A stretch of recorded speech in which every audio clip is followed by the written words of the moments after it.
OLE, the utopian world of online education. Hello, dear students. Welcome to OLE. OLE that stands for Online Learning with Expert, and I am going to carry on our chapter, which was about the atoms. So let's start. Atoms. हम पढ़ रहे थे atoms, and what we studied in atoms. सबसे पहले तो हमने इसमें geyser और मार्सडन का एक्सपेरिमेंट देखा। उसके बेसिस पे हमने रदरफोर्ड के कंक्लूजन्स देखे, राइट। तो रदरफोर्ड के जो मेन कंक्लूजन थे वो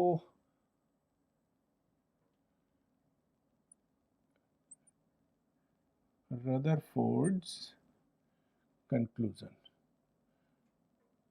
right, this we have studied. पर जो इम्पॉर्टेंट कंक्लूजन है जिससे आगे की फर्दर हम कुछ और एक्सप्लेन करेंगे, वो बात यहाँ पे लिखते हैं। What Rutherford suggested through his hypothesis that an atom is a positively charged, an atom has a positively charged nuclei, right? And this nuclei is concentrated. This nuclei is concentrated.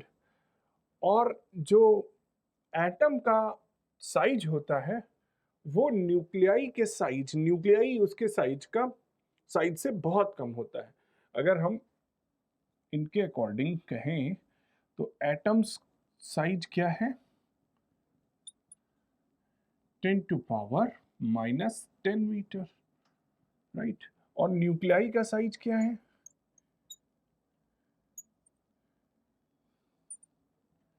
10 to power -15 metre, बहुत छोटा है, ठीक। और इसी nuclei के चारों तरफ electrons revolve करते हैं, ठीक। ये इनका मेन कंक्लूजन था एटम के बारे में कि एटम क्या होता है। एटम एक ऐसा कॉन्स्ट्रक्शन है, एटम एक इस तरह का अरेंजमेंट है जिसमें न्यूक्लियाई जो है उसके अंदर पॉजिटिव चार्ज होता है और उसके चारों तरफ इलेक्ट्रॉन चक्कर काटते हैं, और इलेक्ट्रॉन्स जिसमें चक्कर काटते हैं जो चारों तरफ, वो निगेटिव होते हैं। और इसके साथ ही उन्होंने बताया कि जो न्यूक्लियाई है उसका साइज एटम के साइज से बहुत कम होता है। एटम का साइज लगभग 10 टू पावर -10 मीटर होता है, न्यूक्लियाई का साइज लगभग 10 टू पावर -15 मीटर होता है, राइट। तो इनके इन कंक्लूजन्स के बेसिस पे बोहर ने फिर स्टडी की इनके एक्सपेरिमेंट्स को और इनके कंक्लूजन्स को। इसके बाद बोहर ने अपना एक set of rules, set of conclusions दिया, राइट, जो अब हम पढ़ने जा रहे हैं इस सेशन में। सो बोहर्स एटॉमिक मॉडल।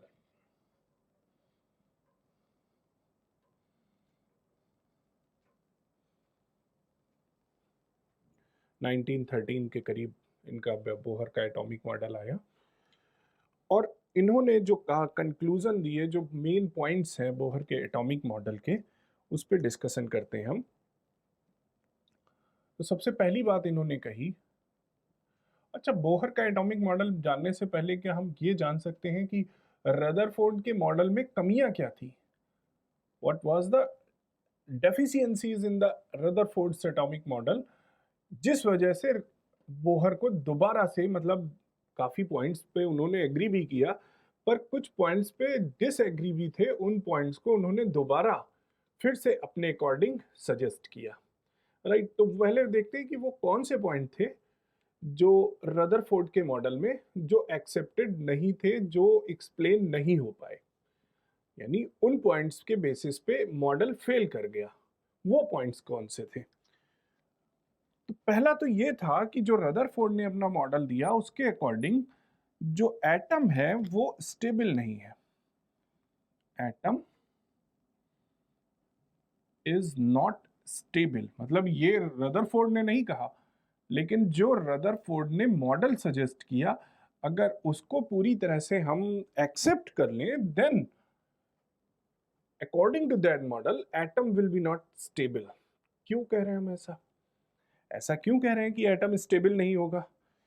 क्योंकि इन्होंने कहा कि जो इलेक्ट्रॉन्स हैं वो रिवॉल्व कर रहे हैं इसके चारों तरफ न्यूक्लियस के, राइट। इस एटॉमिक मॉडल में इलेक्ट्रॉन्स इस न्यूक्लियस के चारों तरफ रिवॉल्व कर रहे हैं, राइट। तो जब मोशन कर रहे हैं चारों तरफ और इनकी डायरेक्शन कॉन्टिन्यूसली चेंज हो रही है, अभी इस डायरेक्शन में है, फिर इस डायरेक्शन में है, फिर इस डायरेक्शन में है, तो change in direction will result in change in velocity.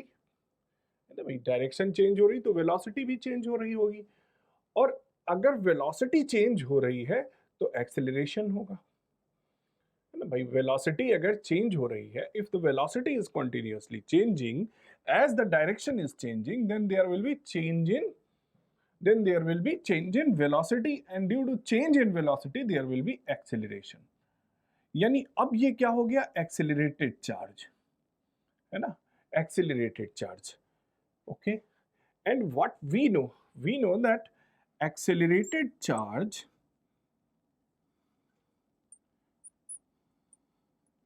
emits radiation,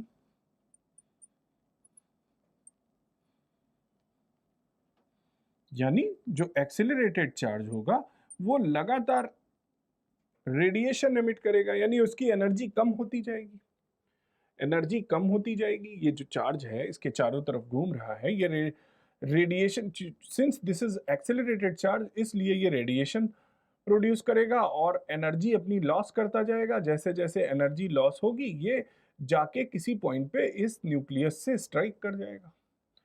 तो इस तरह से एटम जो है वो खत्म हो जाएगा, एटम स्टेबल नहीं रह पाएगा, है ना। क्यों? क्योंकि जो चार्जेस हैं जो इसके चारों तरफ घूम रहे हैं, चार्जेस वो निगेटिव चार्जेस हैं, इलेक्ट्रॉन्स, और जो न्यूक्लियस है वो पॉजिटिव चार्ज है। तो जब ये घूम रहा है तो कौन सा फोर्स इसको घुमा रहा है, सेंट्रीपिटल फोर्स इस पे लग रहा है। वो सेंट्रीपिटल फोर्स कहाँ से आ रहा है, वो सेंट्रीपिटल फोर्स दे रहा है इन दोनों के बीच काम करने वाला इलेक्ट्रोस्टैटिक फोर्स। ठीक उस सेंट्रीपिटल फोर्स की वजह से ये मोशन कर रहा है इसके चारों तरफ, है ना। और मोशन कैसे कर रहा है, ये इसके चारों तरफ सर्कुलर मोशन कर रहा है। सर्कुलर मोशन में इसकी डायरेक्शन कॉन्टिन्यूसली चेंज हो रही है। चेंज इन वेलोसिटी किस में रिजल्ट कर रही है, एक्सेलरेशन में।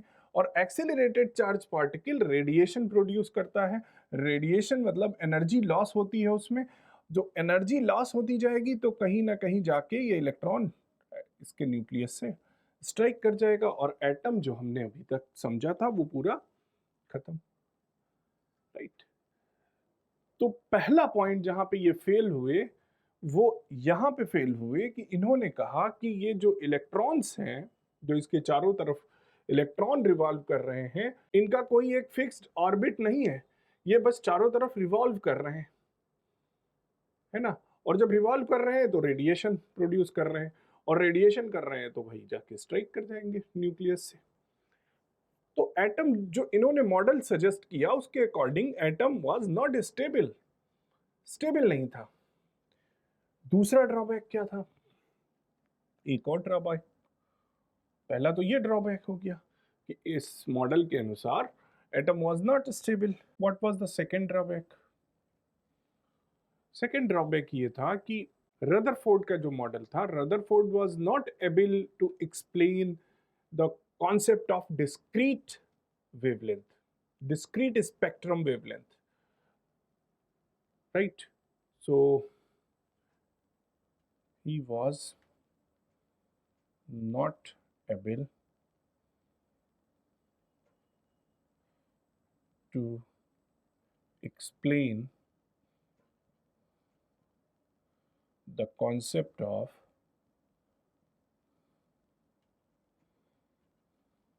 discrete wavelength spectrum, right? His model was not able to explain the concept of discrete wavelength spectrum। जैसे what does it means? It means कि अगर हम किसी गैस को हीट देते हैं थ्रू द इलेक्ट्रिक करंट, ठीक, इलेक्ट्रिक करंट से अगर हम किसी गैस को हीट देते हैं, हीट करते हैं, तो हीट करने पे जो स्पेक्ट्रम हमें मिलेगा इस गैस का, उस स्पेक्ट्रम में कुछ डिस्क्रीट वेवलेंथ्स होंगी, ठीक। Discrete wavelengths in the means, discrete wavelength means कि यहाँ पे मान लिया कि 4000 एंगस्ट्रॉम की 4000 एंगस्ट्रॉम की वेवलेंथ होगी, फिर 4500 एंगस्ट्रॉम की वेवलेंथ होगी, 5000 एंगस्ट्रॉम की वेवलेंथ होगी, ठीक। इस तरह से कुछ फिक्स्ड वेवलेंथ्स होंगी, कॉन्टिन्यूस नहीं होंगी, सारी की सारी वेवलेंथ्स यहाँ पे नहीं होंगी। मान लिया अगर कलर के रेफरेंस में समझें तो रेड कलर होगा, वाई होगा, ब्लू होगा, ग्रीन होगा, लेकिन बाकी के कलर्स मिसिंग होंगे। Are you getting? The Rutherford model was failed to explain the discrete wavelength spectrum. Why we are getting the discrete wavelength spectrum? इसी तरह से अगर व्हाइट लाइट इससे पास कराई जाए इस गैस से, तो जो हमें स्पेक्ट्रम मिल रहा था उस स्पेक्ट्रम में भी कुछ गैसेस एब्जॉर्ब, कुछ जो वेवलेंथ्स हैं वो एब्जॉर्ब हो जा रही थी, यानी कुछ कलर्स जो थे वो एब्जॉर्ब हो जा रहे थे। ये जितने कलर्स हैं, इनके अलावा जो कलर्स थे वो हमें दिखाई देते थे, राइट। ये कलर्स नहीं मिलते थे, इनके अलावा जितने कलर्स हैं वो मिलेंगे। तो ये ऐसा क्यों हो रहा है, इस चीज को भी रदरफोर्ड मॉडल एक्सप्लेन नहीं कर पाया, right. So these where the two reasons due to which the Rutherford model was not globally accepted. And then Bohr's atomic model came into the existence. So now I'm going to write down the main important conclusions of Bohr. So Bohr said कि ऐसा नहीं है कि electron इसके चारों तरफ चक्कर काट रहे हैं, एक्चुअली इलेक्ट्रॉन्स फिक्स्ड ऑर्बिट में घूम रहे हैं। Electrons are revolving in fixed orbits.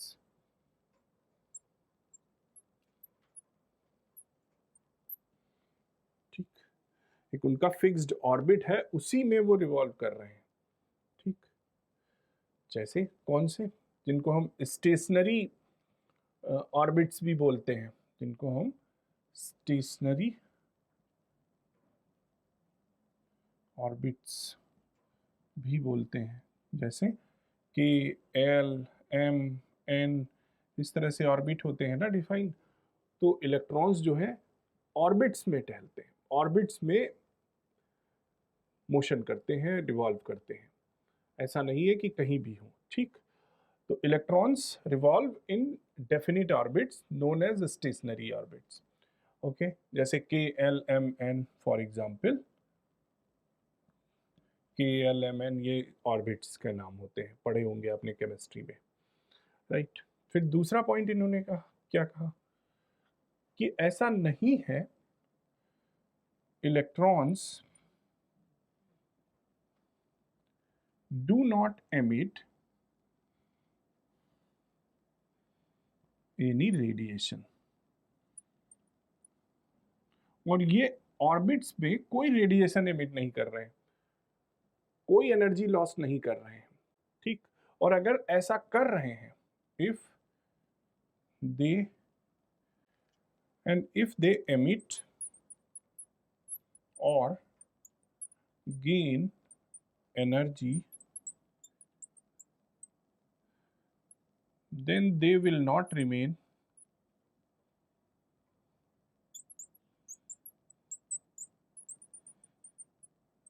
in same orbit.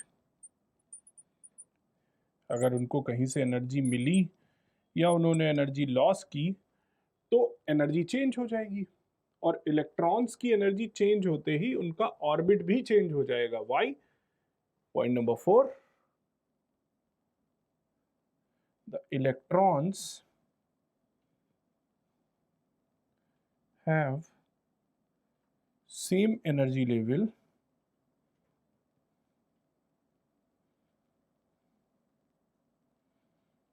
as the energy level of orbit of that orbit in which they are existing.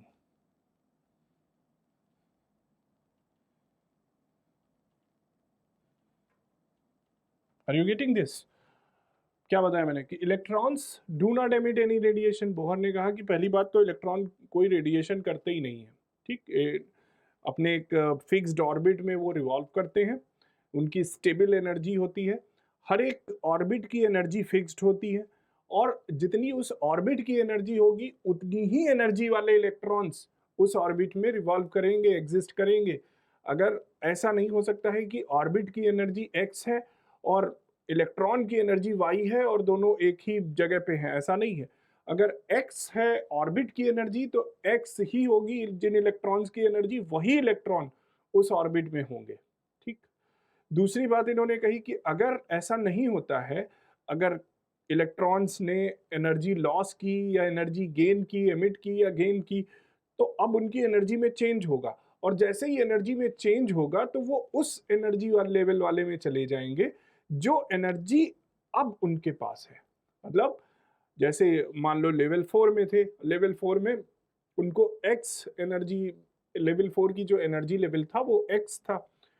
Electron ने कुछ एमिट की एनर्जी, x माइनस y हो गई अब उसकी energy.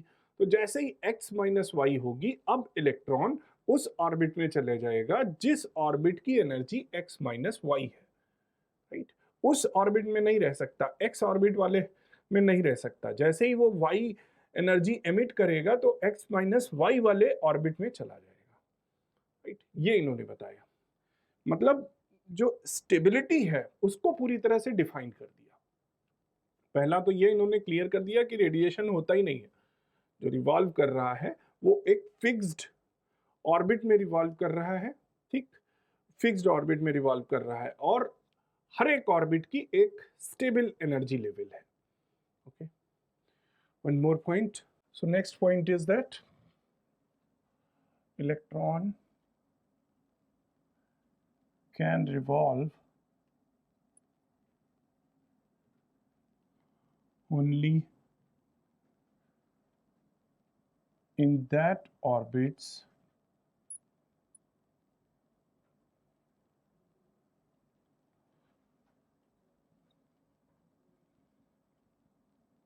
for which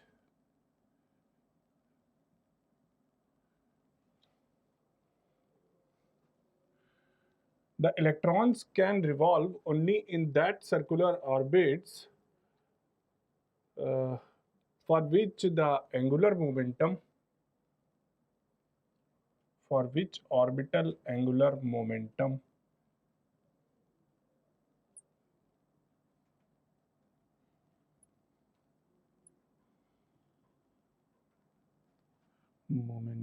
of electron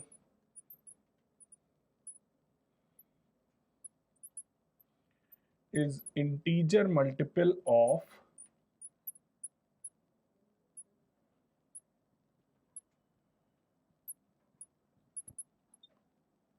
h upon 2 pi. What does it means? कि electrons केवल उन्हीं ऑर्बिट में रह सकते हैं, रिवॉल्व कर सकते हैं जिनका ऑर्बिटल एंगुलर मोमेंटम, जिनका एंगुलर मोमेंटम जो है इंटीजर हो h अपॉन 2 पाई का. यानी वो उस ऑर्बिट में रह सकते हैं जिसमें 1h upon 2 pi angular momentum हो, या 2h upon 2 pi angular momentum हो, या 8h upon 2 pi angular momentum हो, या nh upon 2 pi angular momentum हो. Are you getting? यानी h अपॉन 2 पाई का इंटीजर हो. अगर हम कहें 1.7 h अपॉन 2 पाई वाले ऑर्बिट में रहेंगे, रिवॉल्व करेंगे, तो ये ऐसा नहीं होगा, है ना. वो इंटीजर मल्टीपल होना चाहिए h अपॉन 2 पाई का. यानी या तो 1h या 2h अपॉन 2 पाई या 8h अपॉन 2 पाई या 3h अपॉन 2 पाई या 4h अपॉन 2 पाई, इन्हीं ऑर्बिट्स में केवल एग्जिस्ट करेगा. Electron can revolve only in those orbits for which the orbital and angular momentum is the integer multiple of h upon 2 pi, right? Angular momentum को हम denote करते हैं किससे? r into pi p, right. Angular momentum is r into P, जहां पे p क्या है? p क्या है? r into M V, right, r into M V. ये होता है एंगुलर मोमेंटम, और इसको डिनोट किससे करते हैं हम? L से। So L is equal to R cross P, so R cross M V, right. या इसको हम क्या लिख सकते हैं? L is equal to R M V sine theta, है ना। क्रॉस प्रोडक्ट अगर हटा दें तो L इज इक्वल टू क्या हो जाएगा? R M V cross sine theta, right. ये हो जाएगा L इज इक्वल टू। अब एंगुलर मोमेंटम, अब हम बात करते हैं अपने न्यूक्लियस और उसके चारों तरफ जो चक्कर काट रहा है इलेक्ट्रॉन की, उसकी अगर एंगुलर मोमेंटम की बात करें तो यहाँ पे क्या हो जाएगा? L is equal to M V into R sine theta. अब यहाँ पे साइन थीटा क्या होगा? देखो, इलेक्ट्रॉन यूं गया ऐसे, इस तरफ मुड़ा, यूं गया, फिर इस तरफ मुड़ा, यूं गया, फिर इस तरफ गया, यूं गया। अब एंगल कितना बन रहा है? ये एंगल कितना है? 90, ये 90, 90, 90। तो साइन थीटा कितना हो जाएगा? 90। So L is equal to M V R sine 90, right. So L is equal to M V R. Angular momentum हमें क्या मिलेगा? M V R, right, for electron. तो ये कुछ पॉइंट्स थे। कौन सा था? Point number 4। ये कुछ पॉइंट थे जो बोहर ने सजेस्ट किए अपने एटॉमिक मॉडल में, राइट। अब इनके बेसिस पे हम बहुत सारी चीजें निकाल सकते हैं। कौन सी? जैसे इनकी वेलोसिटी क्या होगी, रेडियस कितना होगा, काइनेटिक एनर्जी कितनी होगी, पोटेंशियल एनर्जी कितनी होगी, टोटल एनर्जी कितनी होगी। All this we can calculate on the basis of Bohr's atomic model. So now I would like to wind up my session over here. We'll meet in the next session where we will discuss about the energy and radius and velocity of electron.